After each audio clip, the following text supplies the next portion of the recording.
Assalamualaikum warahmatullahi wabarakatuh. Perkenalkan, nama saya Sherlyn Nurfia Aristiani dengan NIM 2010602003 dari kelas Ekonomi Syariah 1. Di sini saya akan memaparkan secara singkat materi mengenai konsep dasar ekonomi Islam. Ekonomi terbagi menjadi 5, yaitu ekonomi kapitalis, ekonomi sosialis, ekonomi Islam, ekonomi konvensional, dan ekonomi campuran. Adapun masalah ekonomi, masalah produksi, distribusi, dan konsumsi. Masalah ekonomi secara umum ialah kemiskinan individual dan kemiskinan negara. Asas dan kaidah sistem ekonomi Islam terbagi menjadi 3, yaitu pertama, kepemilikan, yaitu individu, umum, dan negara.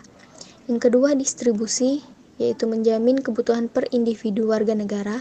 Dan yang ketiga, disposisi, pengembangan hak milik, nafkah, dan infak. Kebijakan mikroekonomi Islam dalam memenuhi kebutuhan ada kebutuhan individu, yaitu kebutuhan primer, sekunder, dan mewah, di mana kebutuhan sekunder dan mewah tidak wajib, tetapi perlu diupayakan. Dan ada kebutuhan kelompok, yaitu pendidikan, kesehatan, dan keamanan yang wajib dipenuhi oleh negara.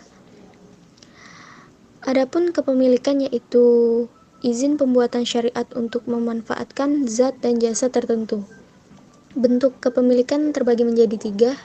Yang pertama, individu, yaitu yang mengikuti hukum syara yang berlaku untuk barang dan jasa. Dan yang kedua, umum, yaitu izin pembuatan syariat kepada suatu kelompok untuk pemanfaatan. Dan yang terakhir, negara, yaitu harta berhak atas seluruh muslim, tetapi pengelolaannya oleh khalifah. Adapun tata cara kepemilikan, sebagai manusia mempunyai kebutuhan, keinginan, dan naluri untuk menggunakan dan memiliki sesuatu. Keinginan untuk memiliki itu memiliki sebab kepemilikan, seperti karena bekerja, diberi, dan lain-lain. Dalam kepemilikan terdapat pembatasan jumlah atau dibatasi. Didapatkan dengan cara yang halal, lalu mendapatkan kebebasan hak untuk memiliki. Sebab kepemilikan dalam Islam terbagi menjadi 3. Yang pertama, waris, kedua, bekerja, dan yang ketiga, pemberian negara. Adapun hukum tanah pertanian memiliki sebab kepemilikan terbagi menjadi 2. Yang pertama, ekstensifikasi tanah pertanian, yaitu pembelian lahan, memagari, menghidupkan tanah mati, dan pemberian negara pada petani. Yang kedua, intensifikasi tanah pertanian, yaitu wajib mengelola tanah pertanian dan haram menyewakan tanah pertanian. Adapun disposisi atau tasharruf dari harta yang kita miliki dapat didisposisikan dengan infak atau perbelanjaan dari faktor hubungan atau wasiat dan hadiah dan faktor nafkah atau ayah kepada anak. Hukum syarah dalam memanfaatkan barang dan jasa serta pengembangan harta. Pengembangan harta dapat berupa tanah, yaitu pertanian, perdagangan, dan perindustrian.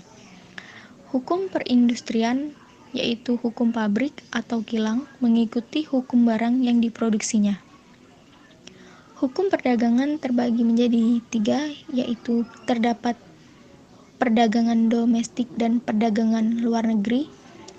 Perdagangan halal, yaitu jual beli, salam, istisna, dan sarf. Dan yang terakhir, perdagangan haram, yaitu riba, gab fahisi, tadlis, dan penimbunan. Yang terakhir, hukum syarikah. Syarikah adalah akad antara 2 orang atau lebih yang keduanya sepakat untuk melakukan kerjasama dalam bentuk kekayaan dengan tujuan untuk mencari keuntungan. Hukum syarikah sah apabila di kedua belah pihak sepakat melakukan syarikah dalam urusan tertentu dalam objek akad barang dan jasa. Demikian pemaparan materi konsep dasar ekonomi Islam dari saya. Kurang lebih saya mohon maaf. Wassalamualaikum warahmatullahi wabarakatuh.